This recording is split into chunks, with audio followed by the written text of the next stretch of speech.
Hey, this is Dr. Ben Whites, host of the Rational Wellness Podcast. I talk to the leading health and nutrition experts and researchers in the field to bring you the latest in cutting-edge health information. Subscribe to the Rational Wellness Podcast for weekly updates. And to learn more, check out my website, drwhites.com. Thanks for joining me, and let's jump into the podcast. Welcome, everybody. Thanks for coming to the Functional Medicine Discussion Group. And please tell your colleagues, been working to try to get everybody to come back to in person, and everybody's so used to Zoom. So tell all your colleagues in the functional medicine world that these are great educational events. I hope you'll consider attending some of our future events.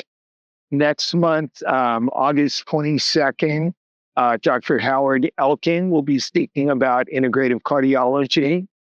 And September, this meeting's going to be on a Tuesday. So it's going to be Tuesday, September 24th. Also, by the way, I welcome feedback if members would prefer Tuesdays rather than Thursdays. That's a possibility. You will meet on the fourth Thursday of the month. But September 24th, Dr. Tom O'Brien is going to be speaking to us. He's got a great new presentation on mystifying lipopolysaccharides. And I encourage everybody to participate and ask questions. And if you're not aware, we have a closed Facebook group for practitioners, the Functional Medicine Discussion Group of Santa Monica. So please join that. Also, this event is going to be recorded and included in my weekly Rational Wellness podcast. So please check that out. You can find it wherever you see podcasts, as well as there's a video version on YouTube. And if you do listen to it, enjoy it, please give me a ratings and review on Apple Podcasts and Spotify. And now I'd like to thank our sponsors for this evening. We have Integrative Therapeutics and Standard Process. So I really appreciate Integrative Therapeutics for being our monthly sponsor. And since the topic is hypothalamus, adrenal, pituitary axis, they make the cortisol manager, which is one of the best-selling products on the market for managing adrenal function, and includes adaptogens for adrenals. And now we'd like Standard Process to come up and tell us about their company. Hi, I'm Kaylee. I'm the Standard Process rep for West Los Angeles. I have a bachelor's degree in nutrition. I'm a nutritional therapy practitioner, and I just graduated with my master's in herbal medicine. So love Medi-Herb. It's kind of my wheelhouse. But yeah, we have a 500-acre organic farm up in Wisconsin, and 80% of the ingredients in our products are from our organic farm. But yeah, I would love to talk to you guys after and set up a meeting to discuss Standard Process further. We did just launch a new product called Biofilm Pro Balance. It's kind of a three-pronged approach. We have organic kale from the farm, organic garlic, an enzyme alpha amylase, as well as 3 strains of probiotic to help support the gut microbiome. So we published a white paper on it and would love to give you that information after this presentation. So thank you. So now I'm going to introduce our speaker for this evening, which is Alan Barrier, and he's going to talk to us about the hypothalamus, pituitary, adrenal axis, and I'll let Alan introduce himself further. Thank you. Thank you, sir. I appreciate it. This is coming through. Everybody can hear pretty well? Wonderful. If you need, can you hear me now? Is that okay? Yep. Is it okay? It does. Sure. Without the microphone? Okay. Super. Can I use that one? It sounded like that was a little bit more booming. Always that one's a little bit more booming. Maybe? Okay. My name's Alan Barrier. I'm with Standard Process. I've been with the company for 15 years. And so during my time with the company, I ran an independent cell business model down in Northern Florida. So I was responsible for managing the brand, marketing it, clinical insight, and now transitioned into the new company structure. And I've now gone to training the sales force on the product line. So I have a deep appreciation for the history of whole food nutrition. Dr. Royal Lee as well as many of the philosophies that have built this company. So when we think about Standard Process, we have to understand there's always this attitude that this is an antiquated brand, but that's just not the case. For 95 plus years, we've existed based on results. If our products would have failed, you would have known 7 decades ago that these products didn't work. So we know to this day that our philosophy has an impact on human health. And I just show you a picture here before we even get into the conversation on thyroid of plants. If you see this plant here in the ground, this is actually our organic farms at Standard Process. As Kaylee was discussing, our certified organic farms. If one of these plants were to start to show disruption, if they weren't flourishing, what would you do as a gardener? You would put a stick in the ground, you would tie the plant to the stick, and then what? You would feed the soil. One of the things that we've gotten to in society is this disconnection between our relationship with the nutrients that we take into our bodies through our diets and the quality of how our cells function. Now, one of the studies I like to reference in regards to that concept is the Minnesota starvation study. This was done by Ansel Keys. And Ansel Keys is very famous for his 7-country study on saturated fat and cholesterol, which there are a lot of, let's say, inaccuracies in the reporting of that study and our understanding of saturated fat and health. But one of the studies on the Minnesota study that was so interesting was post-World War II. He took a number of men and began taking their diets down to 500 to 1,000 calories a day. And what he was really monitoring was the psychological expression of the individuals. And they showed individuals diving into dumpsters, fighting one another, stealing food from the kitchen. So we understood that psychological expression of starvation caused us to become ravenous and demand nutrients. But once they had them on that low-calorie diet, when they wanted to bring them back to health, the synthetic vitamin model was just entering into the lexicon of society because we were discovering vitamins in food, and in the laboratory, we were able to mimic that compound. So we were making high-dosage vitamin C and high-dosage vitamin E supplements. And so what they did was they actually added those into a drink for those patients and gave that to them to see how they responded. And there was no physiological change. But once they gave them food, and it was nutrient-dense food, not high-calorie food, because you can't just begin refeeding somebody a lot of calories. Just by giving them nutrient-dense foods, the epigenetic changes of their cells turned back on, and their cells regrew into an activation factor and weight poured back onto the body. So we have this relationship that there is a magic substance out there that if we put into our bodies, our physiology will change. What we actually need to change is our philosophy to health. You need to return to the soil. You need to return to the nutrient density of nature. Whether or not you see this world as a 6,000-year-old world or what would be considered the long version, billions of years, you have to take into consideration all of the physical processes that brings that soil into existence. The earthworms churning it, the importance of understanding volcanic eruptions, our distance from the sun, the moon, the atmosphere, the water cycle. All of these physical processes have to take place for the nutrients even to come into existence. It's once we believe that our human consciousness could mimic, that we could play God with nutrition, is when we got offset. And this is what happened to our food supply. He began denaturing our foods and adding these synthetic vitamins back to it and mimicking a marketing approach on the importance of these vitamins for health. And all we did was sustain life. Remember the difference between a vitamin from nature and a vitamin that we make in a laboratory. Laboratory vitamins are essential vitamins. What does that mean? You die without them. But that's completely different than full growth and development. When you introduce nutrition from nature in a concentrated form, your cells from a genetic perspective see that nutrition and activate a biological process that you can only activate from nutrient density. So that's what we do here at Standard Process. So when we discuss tonight about the importance of thyroid health and adrenal health, understand that at the backbone of what we are is to then feed the system and let the system respond if those genetic changes. So with that being said, I'm going to have a discussion tonight on thyroid. So please feel free to stop me with any questions as we go through some of the information. But just wanted to give you really an overview of thyroid health and the importance of interacting with. So first thing is to understand that the thyroid gland exerts hormone effects across nearly all organ systems by increasing their function and metabolism. You actually have thyroid receptors on every cell of your body. So you have vitamin A receptors that trigger cell mitosis, and you have thyroid receptors that trigger metabolic activity.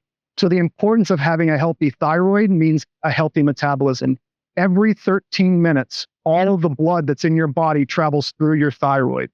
So it's important that as we're thinking about our metabolism in the circulatory system, well, we want to make sure that this thing is doing its job properly. Now, it begins in the hypothalamus. So this is the area of the brain that regulates your entire hormonal cascade. What happens is your hypothalamus releases thyroid releasing hormone. This is an activation factor to the pituitary gland. From there, the pituitary gland releases thyroid stimulating hormone. This is what travels into your thyroid and activates thyroid production. So this is the opportunity for your body to begin making T4 thyroxine. Now, a portion of T3 is also made in the thyroid. But from there, the T4 actually has to be converted into T3. Now, it does this by removing an iodine molecule. T4 means it is a tyrosine amino acid bound to 4 iodine atoms. So for that conversion to T3, which is the tyrosine with 3 iodine atoms, you actually have to have a selenium-based enzyme that converts that. And it does that in multiple areas of the body, as T3 is approximately 8 times more biologically active than T4, that activating factor of thyroid hormone. And that T4 is 90% circulating T3 is being produced. So 90% of the circulating T3 is converted with these enzymes in the brain, the liver, and the bloodstream. So your body actually has to function on multiple levels for you to have good thyroid function. So it's not just the thyroid, it is the hypothalamus and pituitary. One of the things that we do at Standard Process is we address the body from the tip of the head down to the toes. So when you think about inflammation in the hypothalamus, well, how would you address that? You've got to get inflammation under control in the body. Same issue when it comes to the pituitary gland. What happens when your pituitary gland is chronically stressed? How do you address pituitary health? These are some of the things that we're able to offer answers through at Standard Process, is support for these tissues. And then from there, your body's ability to make these conversion factors. It's important to make sure you get adequate trace minerals into your diet, which includes selenium. When you understand how we farm in this country, we use what's called NPK, nitrogen, phosphorus, and potassium. The problem with that is it removes all of the other trace minerals like magnesium, selenium, and zinc, copper. All of these trace minerals that are so beneficial to the body, we lack in our diet because of our fertilizing practices in this country. So from here, the free thyroid hormone binds within the nucleus of a cell and acts to increase the basal metabolic rate and thermogenesis, causing increased oxygen and energy consumption. It is the gasoline to the body. When we think about hormones, we think about how much hormones we're producing. To be honest with you, a lifetime of hormone is about a teaspoon. So these are not very much to the body. It's the importance of the quality, how the body manufactures them, that you have the building blocks to do so. From there, other effects of thyroid hormone include the rate, rhythm, and force effects of cardiac functions. So your thyroid regulates your heart. So individuals who have an overactive thyroid, they can have a pounding heart.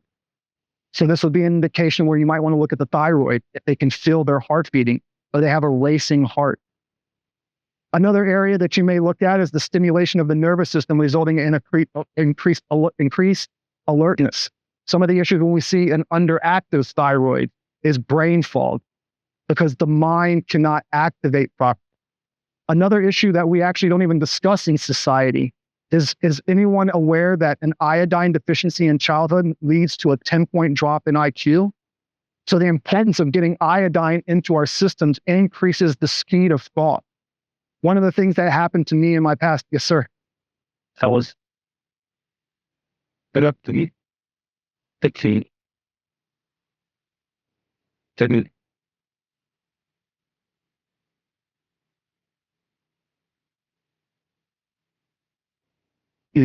That's just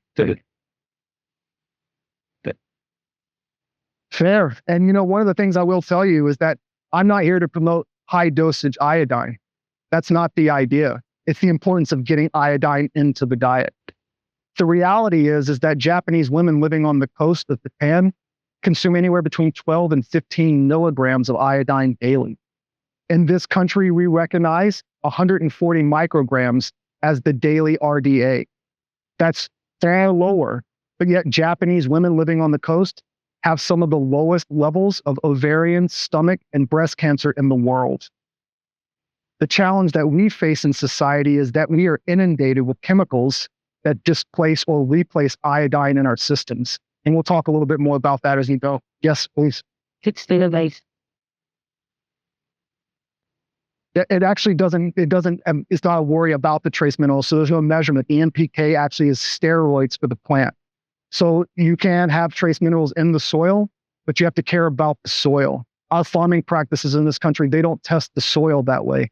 The Great Dust Bowl of the 1940s and 50s was because of monoculture, where they didn't have trace minerals. It turned the actual topsoil into dust. And that's what blew across the Midwest.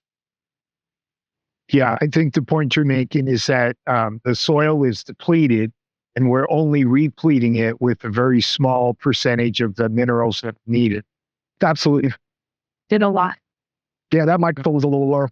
Okay. So I think what he's saying is it's that the soil is depleted, it's been overutilized, and without replenishing properly, by putting all the minerals that we're just putting canteen. Yeah, I mean, look, I will tell you this right now. The number one mineral deficiency in the American diet is magnesium. It's 50% on average lower in your body than you would actually need. When you trace how magnesium functions in the body, it actually regulates your potassium levels. If you have low magnesium, your body begins to dump potassium. The other thing is that when you have low magnesium, you actually lower your parathyroid hormone levels. Parathyroid hormone is important to stimulate your kidneys to convert vitamin D2 into the active form vitamin D3. I'm sorry, calcidiol to calcitriol, which is the active form of vitamin D. So for your kidneys to actually function well, to convert vitamin D, you actually have to have adequate magnesium. So it really comes down to, do you want to chase a mineral or do you want to get all of those minerals in your food at once? I mean, one of the things that's great about magnesium, plant-based magnesium, comes from Swiss chard and buckwheat. These are just plants, yet they come in these multiple forms of magnesium, 40 different salt bases. Now, your body does not look at one form of magnesium and say, that's the one I want. What it wants is complexity. You're a complex biological system. All of your cells interact with complexity. When we dummy our nutrition down to a molecule, we're introducing the same concept of NPK into our bodies versus a full broad spectrum trace mineral soil. So the importance is to introduce that complexity back into the system so you can get adequate trace minerals along with magnesium just by eating these nutrient-dense plants. As far as some of the other things that thyroid is important for, which is development of fast-twitch muscle fibers. So when individuals have a hard time exercising and feeling fatigue, having proteins, as we talked about vitamin A receptors, that stimulatory factor is from your thyroid hormones. It helps to regulate the ovulatory cycle and spermatogenesis. So again, it both regulates female cycles as well as men's production of sperm.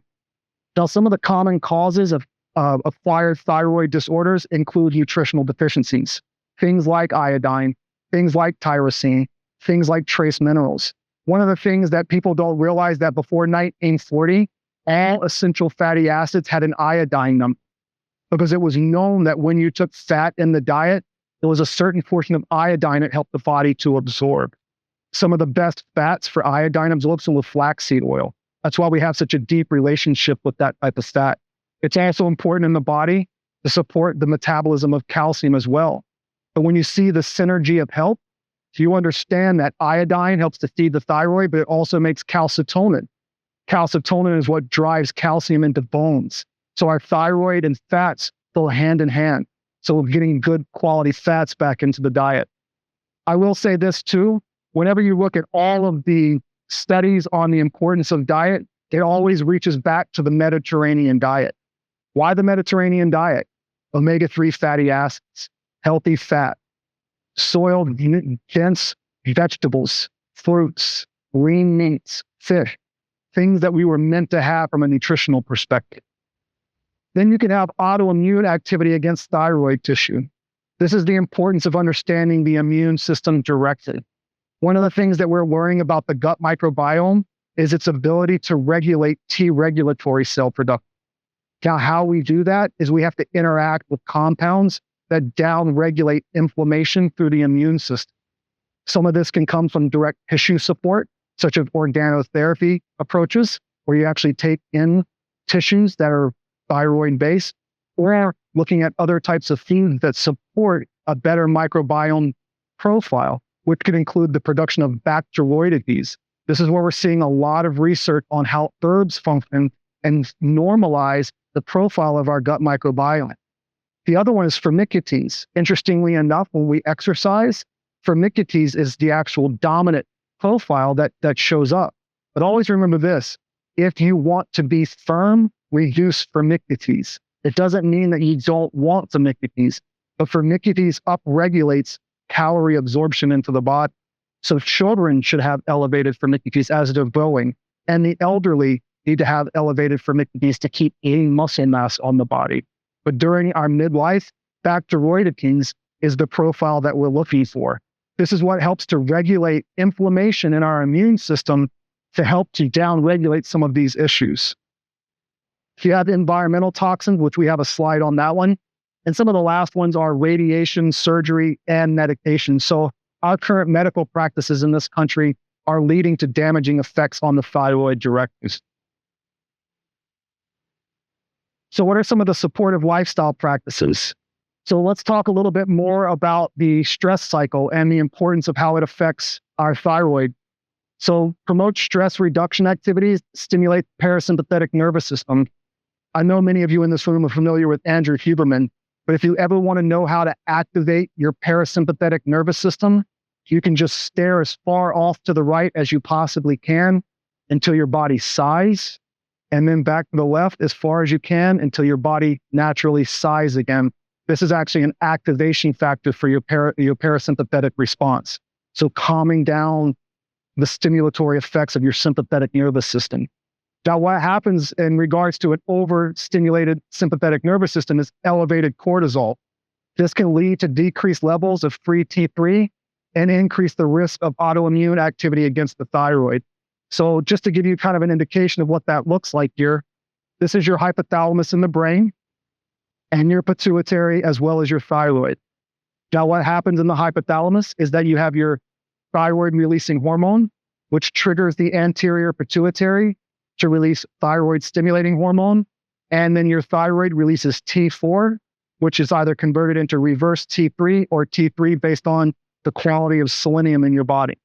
Now from here, these back lines here in the middle show that cortisol inhibit TSH and then also inhibit the conversion of T4 to T3. So it's more important to keep your stress under control when it comes to the importance of the quality of your thyroid outcomes. Now, some of the other things that you can do to regulate your cortisol levels is to encourage regular exercise, utilizing a combination of both moderate aerobic intensity. So this is the idea of getting your cardiovascular exercise in, making sure your heart is functioning better, as well as weight-bearing activities, which can increase more of your growth hormone and give you a better hormonal response as well, making your tissues more sensitive to T3. So again, exercise improves thyroid function by increasing tissue sensitivity to the hormone, promoting healthy weight management, and improving perfusion of to the thyroid gland itself. So helping the thyroid to both uptake nutrients as well as to excrete them. So in understanding the cortisol, we actually need to have a relationship with the importance of the cortisol cycle. So the way our bodies work in a circadian rhythm is that we release melatonin throughout the night. Now, melatonin itself is made from vitamin D, tryptophan, and magnesium in the brain. So this is one of the more important reasons why magnesium crossing the blood-brain barrier is so important. so that you can keep sleep pressure on the brain. But what happens in the morning is that cortisol rises, and this is your awakening hormone. So people who have challenges with cortisol will have issues where they may wake in the middle of the night, or they are tired in the morning and cheat up at the end of the day, or they may have low cortisol and are fatigued all the way throughout the day. So they wake up tired and go to bed tired. So what does hypercortisolemia look like? So high levels of cortisol. So in an acute stress response, the body's fight or flight response leads to temporary physiological changes, such as increased heart rate and adrenaline release. I know you've heard this before, but if you're in the wild and a tiger is chasing you, the most important thing for you to do is run as fast as you can and avoid being harmed. So your body is going to then pick up your heart rate. We know adrenaline does that because that's what coffee does. When you drink caffeinated coffee, it makes your heart rate go up. This is why we give people EpiPens. If you have an anaphylactic shock when it comes to having a food allergy, you immediately give them epinephrine to make their heart beat faster. So what we want to do in an acute stress response is have an elevation of that. Now, we do release cortisol as an anti-inflammatory. From an evolutionary perspective, if the tiger gets you, you're bitten. You need to immediately trigger an anti-inflammatory response in those tissues. So the body is naturally going to bring out cortisol for that purpose. And its secondary benefit is as a glucocorticoid to raise your blood sugar levels, because now your muscles can be fed with the sugar and keep your energy levels up. But it also inhibits overactivation of the immune system. And the reason for that is that if you're running from a tiger in the moment, you don't want to be in a rest and digest relaxation response. You want your immune system to be suppressed while you're getting away. Now, the problem is when chronic stress takes place. This occurs when the stressor persists over an extended period of time. This is an issue where you have continued elevation of cortisol. So your body is constantly pressing the button on the stress response. This leads to continuous elevation of blood sugar. This is why nurses who work night times have some of the highest rates of type 2 diabetes in the world. Because of their inability to have a normal cortisol cycle, they're tired all the time and they're stressed all the time. So this is what leads to their physiological outcomes. Immunosuppression or susceptibility to infections. One of the things about increasing blood sugar is that it's been shown in research studies to suppress your immune system by about an hour and a half. And that's a challenge when you think about it. So just for fun, who here knows the first day of flu season? November 1st. Why would it be November 1st? It's the day after Halloween. All of those kids consume all that sugar, suppresses their immune system. They walk into class the next day. The first kid that sneezes on them, I've got the flu. Guess what we have for you?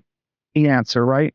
And so, well, at the end of the day, it's all about regulating blood sugar so that you can have a better immune response. So individuals who are under chronic stress actually end up suppressing their immune system. And this is also going to lead to a dysbiotic gut. So just to kind of point back to, again, as we've been discussing the importance of the pituitary effects, it releases ACT8 that can trigger the adrenal glands to release adrenaline and cortisol. This will cause faster breathing. This converts that glycogen storage site of sugar into glucose. It'll increase your blood pressure. You'll get tunnel vision. This is a nice way of actually looking at someone's adrenal insufficiency. You can actually shine a light into their eye. The retina inside their eye should constrict. The muscle should change if you have proper adrenal functioning. Once you start seeing adrenal fatigue, it'll flutter. And then from there, if they have adrenal exhaustion, it'll just dilate because they don't have enough of an adrenal response to contract the eye. So it's a nice window into adrenal function. Very simple test to look at. You can have acceleration of heart rate, and digestion slows down, as well as sweating. Now, one of the reasons why I want to discuss acceleration of heart rate for adrenaline is the importance of understanding Ragland's test. So this is an old test done by medical doctors looking at adrenal insufficiency.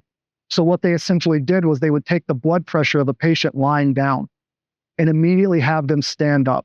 Your systolic blood pressure should rise by 10 points. Why is that?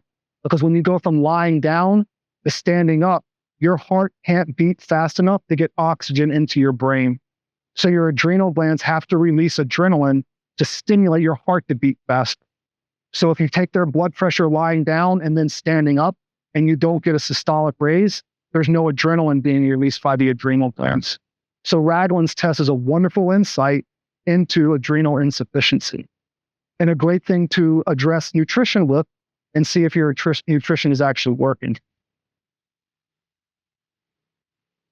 So again, when we think about the general adaptation syndrome or GAS, this was brought to us by Hans Selye in understanding the different phases of the adrenal response. We go into an alarm phase, a resistance phase, and then to an exhaustion phase. In the alarm phase, we have the initial stressor and adrenaline response, fight or flight, increased blood pressure, blood sugar, and heart rate. Now, if you're interested in continuing to understand your studies on this concept, a great book to read is Robert Sapolsky's Why Zebras Don't Get Ulcers. Think about a zebra in the wild, just chewing on grass. The lion chases it, it runs, and then stops and chews on grass again. So that's how your adrenal glands should work. You should stress and then calm down.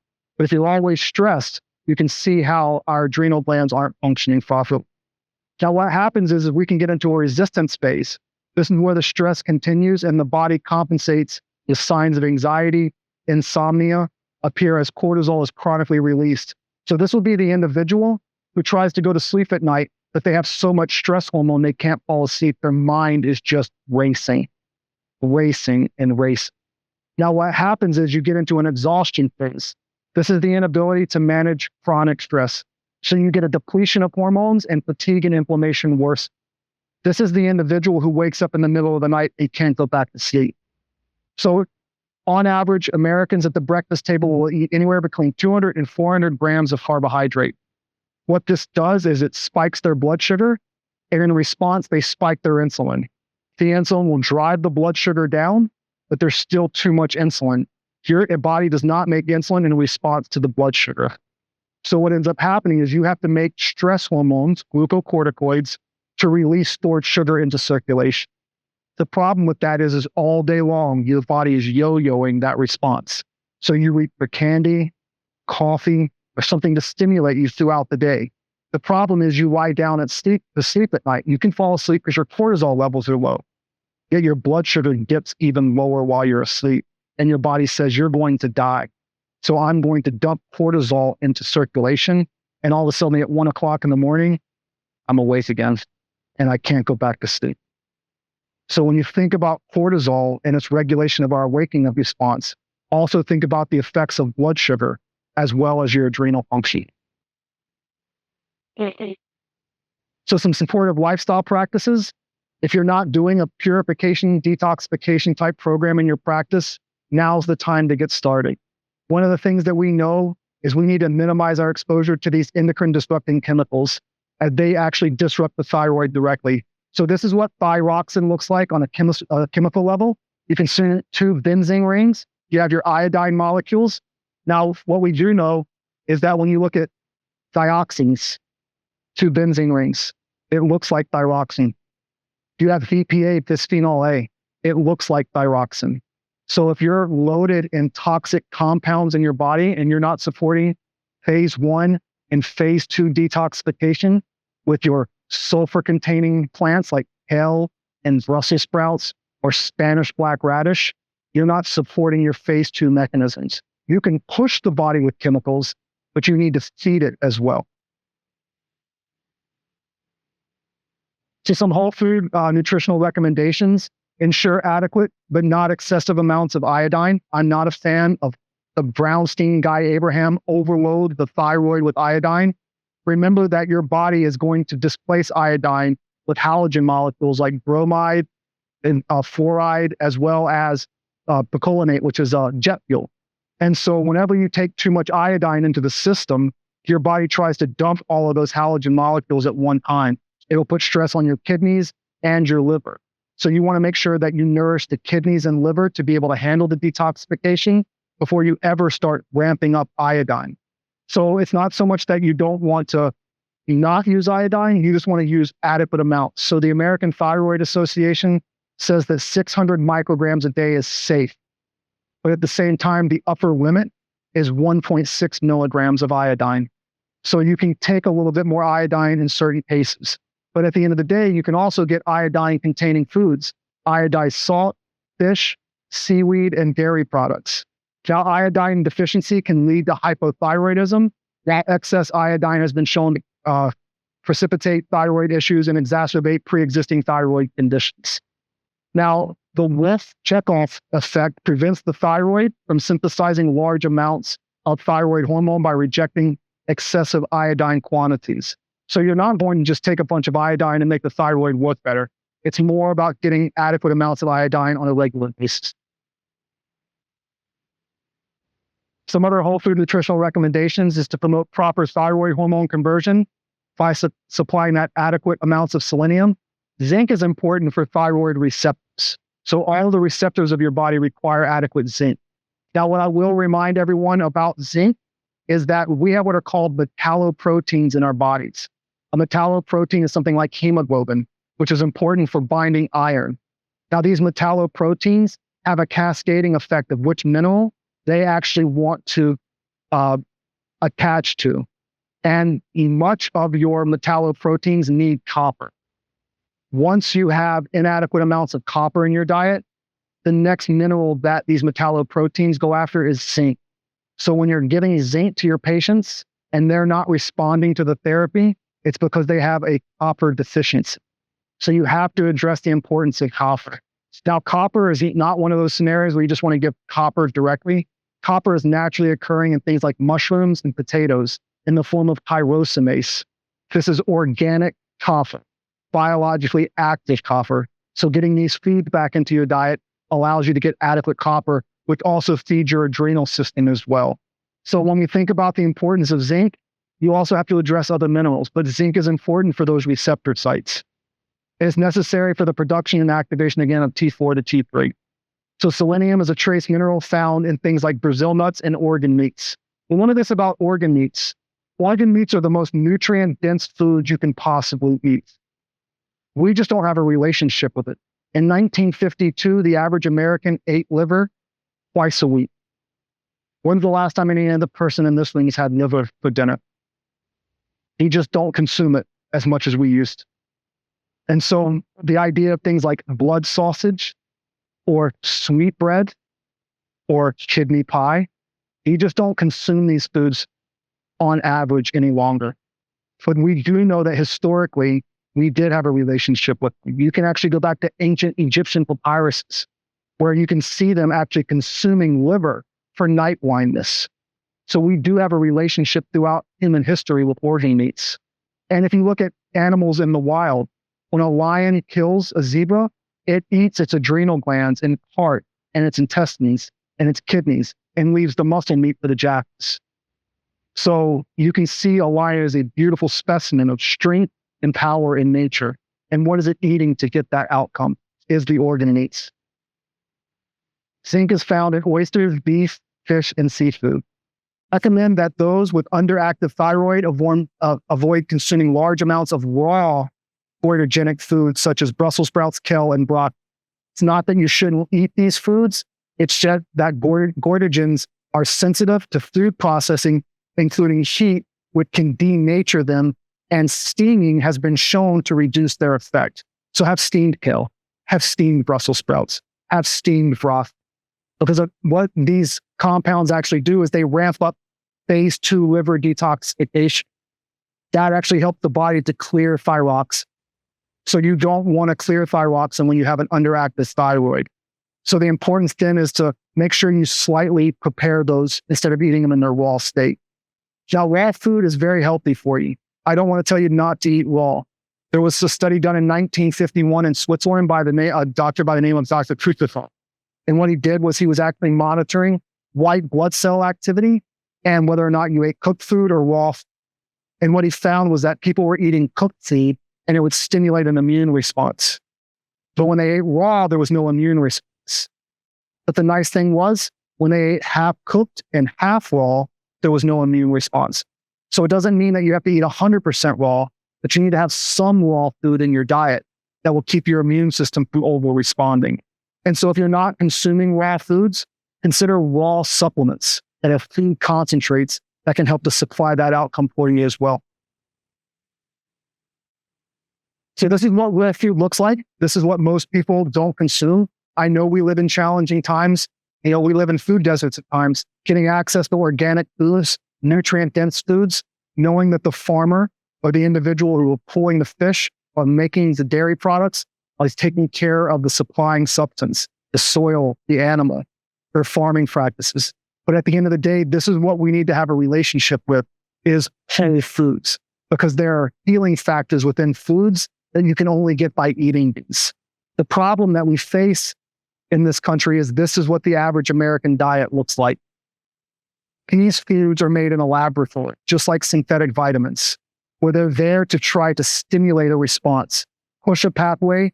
But when it comes to foods, they actually use what is called functional MRI, where they'll attach your brain to a system, feed you a food, and watch areas in your reward centers of your brain fire off like fireworks. And then they'll say, we got it. And then they'll add chemicals that make it taste like food. And then they'll add coloring that'll make it look like. We gas vegetables in this country. We pull them raw, and then we gas them to make the colors come back out. Because when you use NPK, you can't wait long enough for it to go to its full ripening. It will maintain its structure. So we have to gas it so that you're convinced, if I'm eating tomatoes at the grocery store, I'm eating healthy. Now, I'll give you a little bit of insight on how bad industrialized food products are. Rats in laboratories, they'll stay up against the wall of the cave because it's a survival mechanism. They're scared of the environment.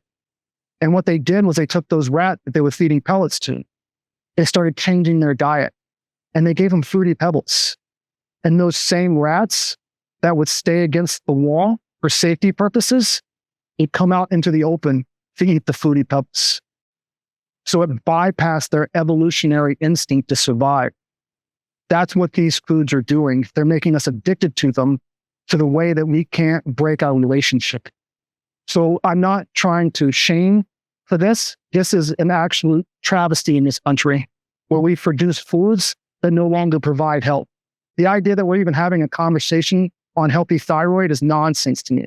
Not because it's not important, because if you were eating whole foods all along, having a relationship with them, you wouldn't have to have these conversations. It is Pottinger's cats or epigenetics. It's the sins of the father on the second and third generation. We're now in a food testing system where we've changed the food supply so it can have better shelf life. Frogs won't eat it, so that we can keep it in a grocery store that we can buy and consume. Yet what's happening is we're now giving birth to children, and we're changing the way. My wife had 3 miscarriages. It was the most difficult thing for us to get pregnant. And we're passing these same types of genetic expressions down generation after generation. And it's because of those facts of the epigenetic changes.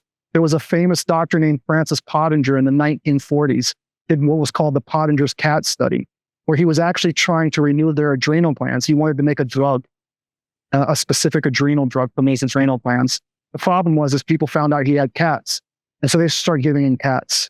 So at first, he was just giving them the food that they had access to, which is raw meat and dairy.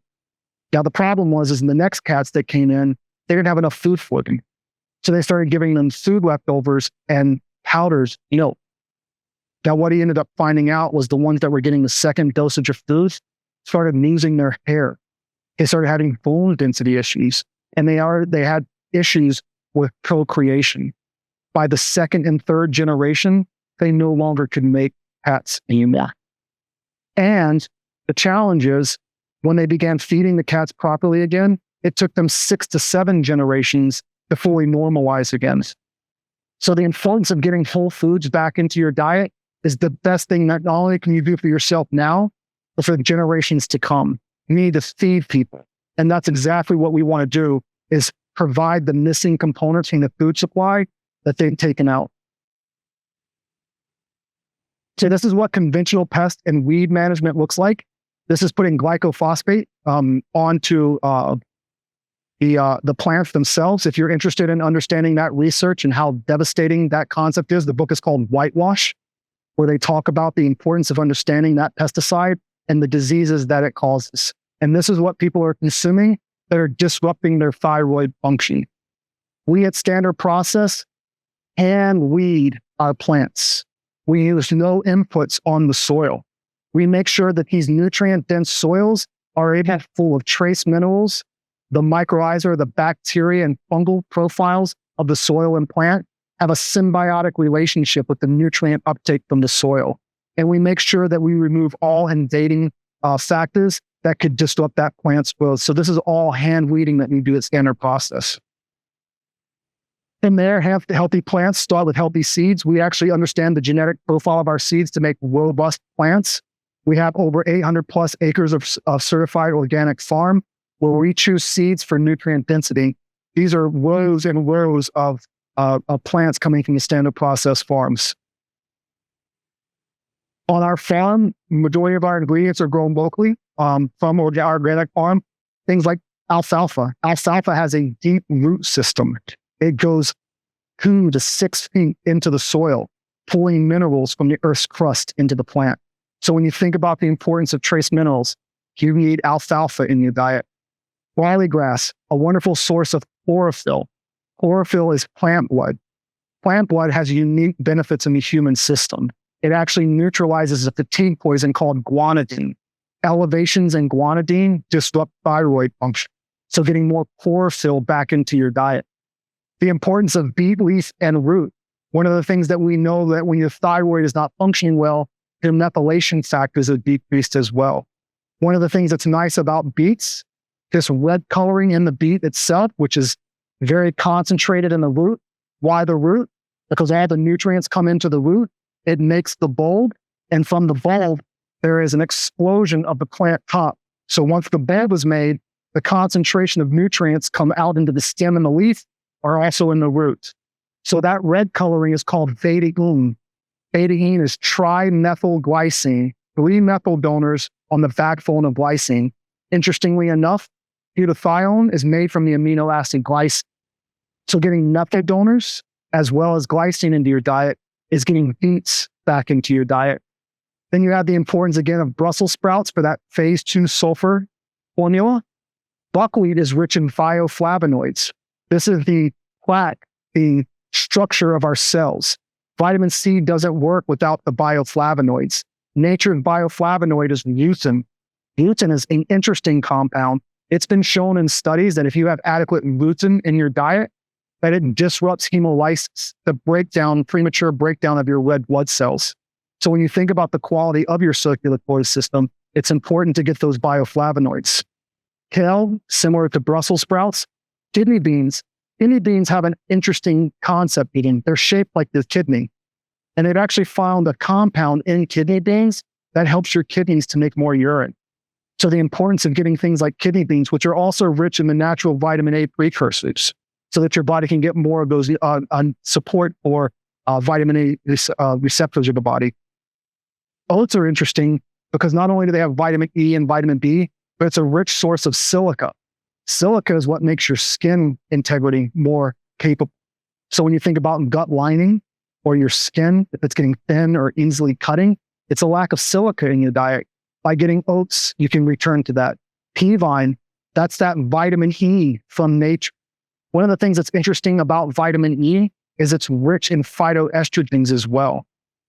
Before the 1950s, if you had stomach ulcers, they would actually inject estrogen into your body to heal the ulcer. So what we actually know now is that it's an estrogen deficiency. So who gets stomach ulcers? Postmenopausal women and thin men, because they lack estrogen in the body. Now, one of the things that's nice about plants, by providing those phytoestrogens, you can provide that healing factor from nature, coming from things like key vine. And then Spanish black radish is wonderful for clearing phase 2 detoxification factors. So this is our manufacturing facility at Standard Process. These are large drums of the vegetables coming directly from the soil that we're going to produce into our tablets. So the key to the highest quality is the manufacturing process from Dr. Royally, the founder of Standard Process. So what we do is we harvest crops at their peak nutritional state on the farm. We press them, freshly harvested crops immediately to extract the juice. We then dry that juice in low temperature, high vacuum dryers, which we have some new technology that has actually increased the yield of our harvest. And then we process by milling, mixing, capsuling, and then tabulating and bottling products. So this is actually kale coming from our farms, that robust vein system in a beautifully grown organic plant, so robust. We're able to then juice that out and pull the nutrient density from the kale. So we remove all the fiber and bring the nutrition out of that. Just as the same concept with Spanish black radish and beets, how we chop them and begin the juicing process. This is the RDW dryer system. This is where we take that juiced fluid and allow it to dehydrate into just the nutrient density from the plant. So what standard processes are able to do is to give you feed-based therapy. So what you're not able to consume that. So when you think about the importance of eating beets, if I give you a product called Beta Food from our line, it is a concentrated beet formula. For me to give you 9 tablets of Beta Food would be upwards of 15 to 20 beets. Who's going to sit down and have 15 to 20 beets? Yet 9 tablets that give you the nutrient density of those beets. So it's feed-based therapy. From there, we take the dried powder and begin the tableting process. And from that tableting process, you can see here, we're able to then bottle it, and this is what is delivered to you. So it comes right from the farm, right from the soil, right from the nutrient density of organic farming, right to your office. So this is what standard process is. It's whole seed nutrition therapy. We're not an antiquated product line. We are the product line. You've always been right, and we continue to be right. Our job is to feed America, and that's what we do. So with that being said, a little summary on whole food supplements. They're complex formulas retaining the synergy of nature. They start with the best quality seeds bred for nutrition, grow them to the richest, highest quality soils, harvest our crops at the peak nutritional content, process them quickly and gently to retain the inherent bioactive compounds, and full spectrum extracts to obtain whole vitamin and mineral complexes. So thank you so much for giving me the opportunity to share this message with you tonight.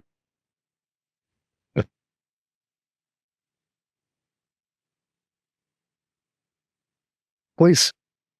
So you so it could be. Yes. Yes. I've seen people eat tongue, cow tongue. Holy. Now, look, let me tell you something about this. You know, I used to be 275 pounds, and I had a real challenge in life with my health. I had high cholesterol, high blood pressure.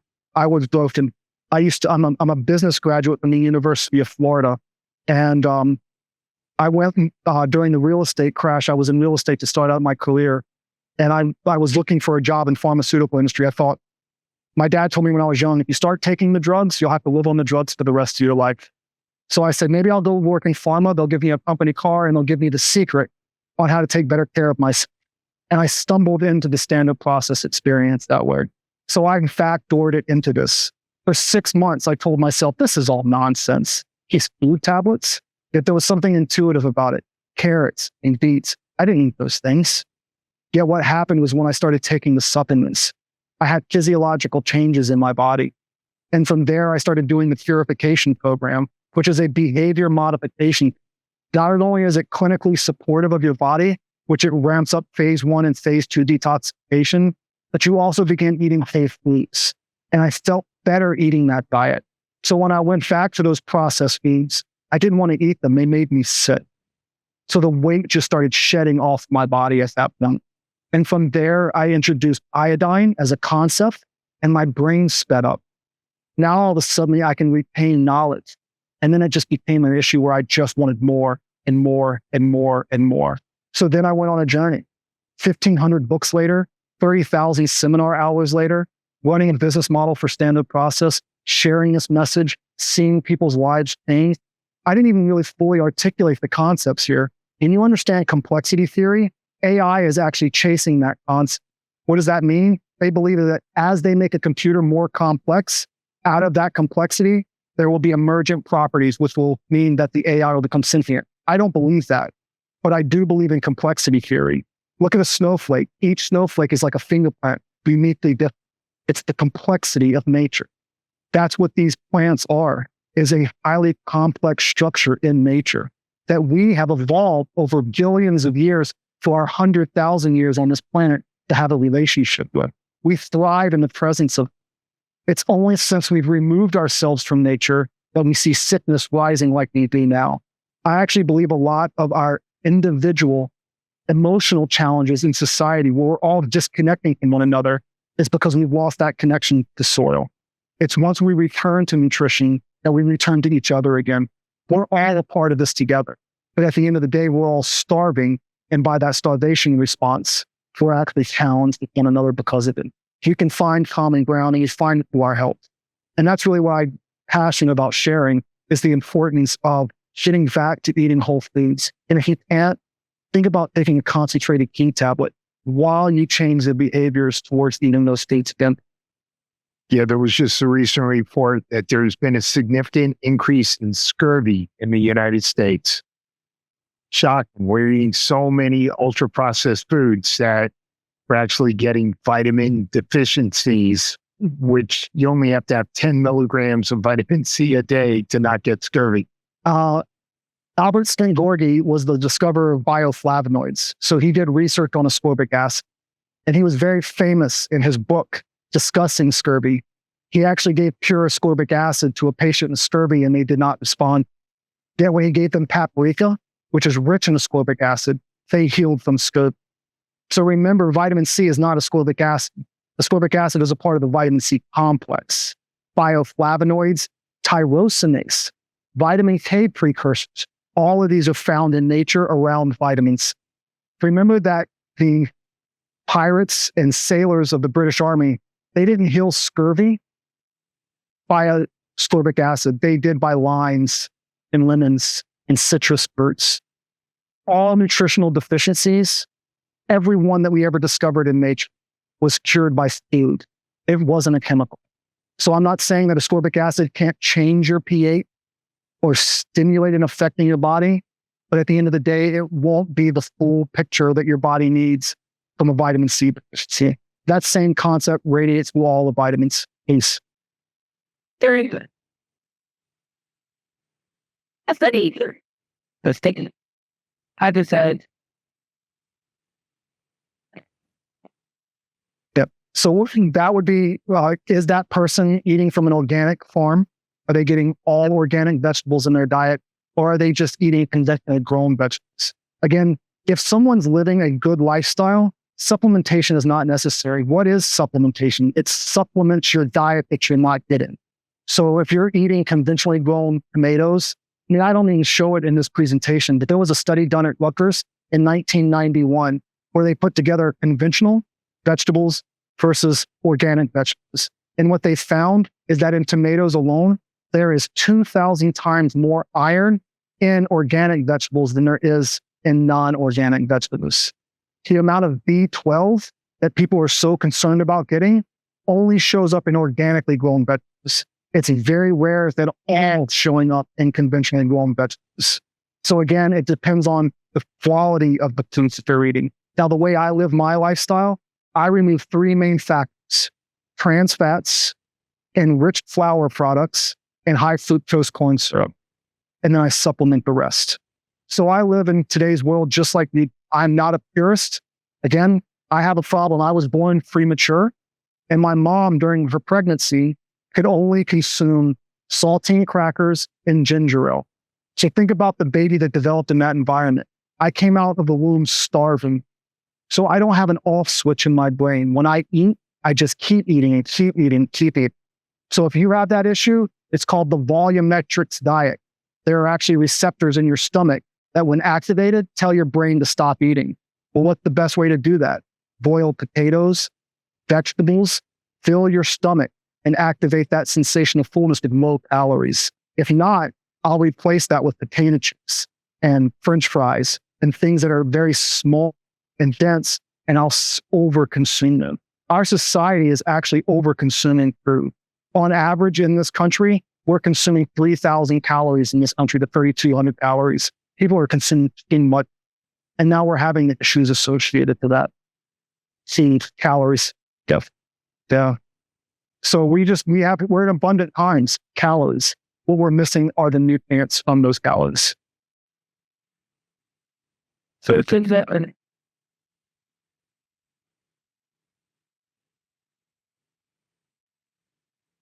So I have a lot to say on that, but I do represent standard process. So I wouldn't mind addressing that at a different time.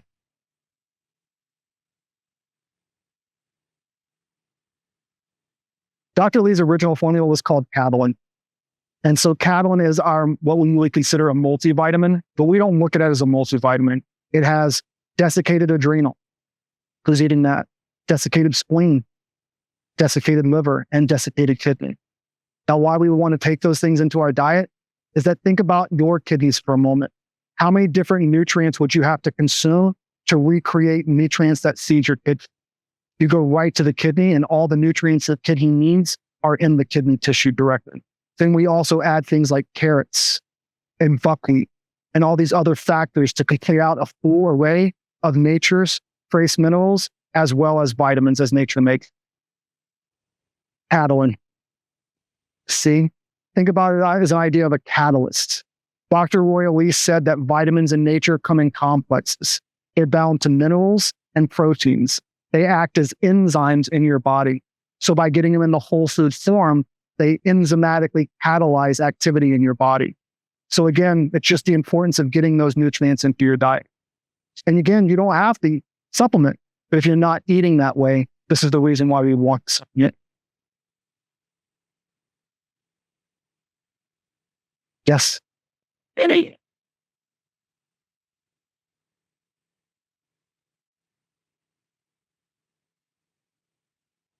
That's so.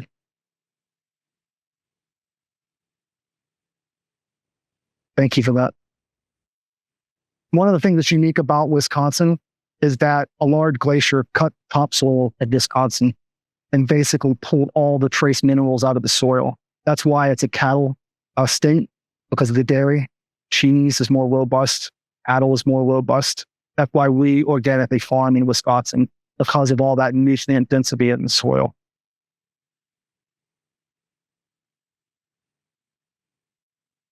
Please. Well, Hudson.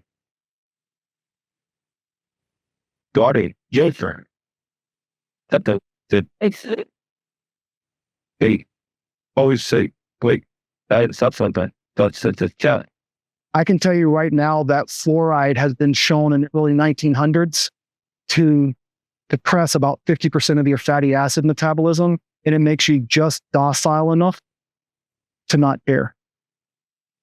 And that's because of the iodine displacement. Your thyroid shuts down because of all the fluoride in our drinking water, and it's everywhere.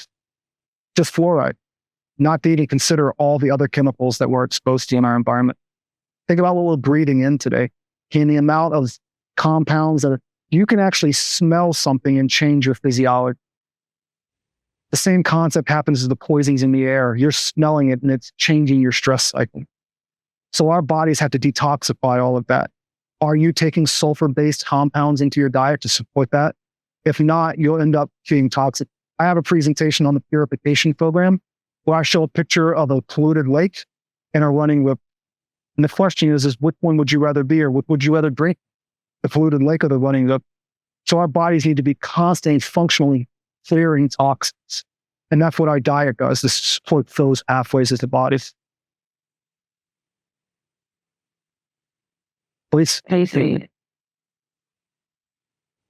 Kaylee right here in the back will be wonderful to connect with and connect about that. But I actually don't have a detox video as much as I've been teaching the purification program for years. Yeah, but we definitely need to have people that we can point in that direction as far as videos. But just think about the purification program, not always as a clinical approach, although it has dramatic clinical outcomes. We actually have a study at Standard Process where we took a number of patients, we put them through the 21-day, and we normalized their triglyceride levels and their blood sugar levels within 3 weeks, showing that things like triglycerides are a dietary issue more than anything else. But at the same time, we change people's behaviors. People become standard process users and stay in this work because we change the way they have a relationship with food. It's a behavior modification. So when you're thinking about helping the patients to be better SD patients, think about something that will help them to change their relationship with their diet. Because most people eat for a multitude of reasons. Sometimes it's emotion. At the end of a tough day, full of ice cream makes a person feel better. People who have lack eat and fast to consume a lot to get that sensation of bloat. It actually gives them a hugging feeling in their body. So there's a lot of psychological reasons why people have bad relationship with food. So by introducing them to a whole food approach, they can get many of those same benefits. You can eat many dense, love your foods, and have your brain say thank you. Or you can eat high volumetric foods and make your belly go pant, but it won't cause you to gain weight, but you'll still get that sensation of feeling full. It's just you have to put the right needs in. Yes.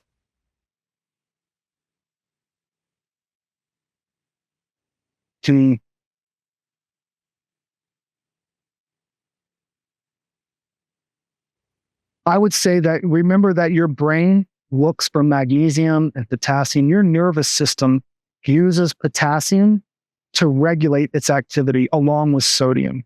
Your nervous system also uses calcium for exocytosis. So when you release neurotransmitters, you have to have adequate calcium in your nervous system. So when you're exercising, you have to replenish those minerals for your nervous system to respond again. So your brain says, go get them. The problem is we reach for a sports drink or just a protein bar, and we don't feel full from that because we didn't get the nutrients that our bodies will chase.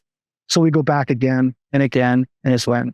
And so most people don't realize they're overfed, but they're getting nutrients to support their health. And so yes, absolutely. Whenever your body goes through a time of stress, nourishing it is the best thing you can do to recover from that stress. Dr. Robert McCarrison in 1923, so the British Medical Association was looking at nutrient deficiencies in glandular function. And what he found was your thymus gland, your immune system, and your adrenals are the first to go offline in deficiency. So by nourishing yourself, your immune system becomes more robust and your adrenal system becomes more robust. Thyroid is in the weeds down the road.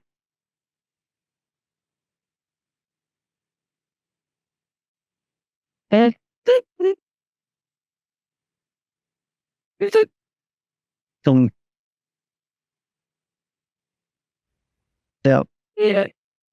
What is it? This. Yeah, they found DDT and algae in Antarctica. So yes, we're swimming in it at this point. So the best thing that you can do is to support your body's ability to clear it. So that's all that we can do, is to help to support our bodies to be more robust in the presence of it. And that's exactly what things like kale and Brussels sprouts and Spanish black radish are. That's the importance of things like volcanic ash, zeolites. They are adsorbents. They adsorb toxins. The ability of our bodies to turn over our bifidobacteria. The bacteria in your gut lining are heavy metal chelators, toxin chelators. So 60% of the dry weight stool is the bacteria. So individuals who have bowel movement issues, diarrhea, these are individuals who are not turning over the bacteria, meaning that they're toxic loaded and they're reabsorbing those toxins repeatedly. So you have to support the whole body to be able to help clear the toxic load. Thank you for making it all the way through this episode of the Rational Wellness Podcast. For those of you who enjoy listening to the Rational Wellness Podcast, I would appreciate it if you could go to Apple Podcasts or Spotify and give us a 5-star ratings and review. If you would like to work with me personally to help you improve your health, I do accept a limited number of new patients per month for a functional medicine consultation. Some of the areas I specialize in include helping patients with specific health issues like gut problems, neurodegenerative conditions, autoimmune diseases, cardiometabolic conditions, or for an executive health screen and to help you promote longevity and take a deeper dive into some of those factors that can lead to chronic diseases along the way. Please call my Santa Monica White Sports Chiropractic and Nutrition office at 310-395-3111, and we'll set you up for a new consultation for functional medicine. And I look forward to speaking to everybody next week.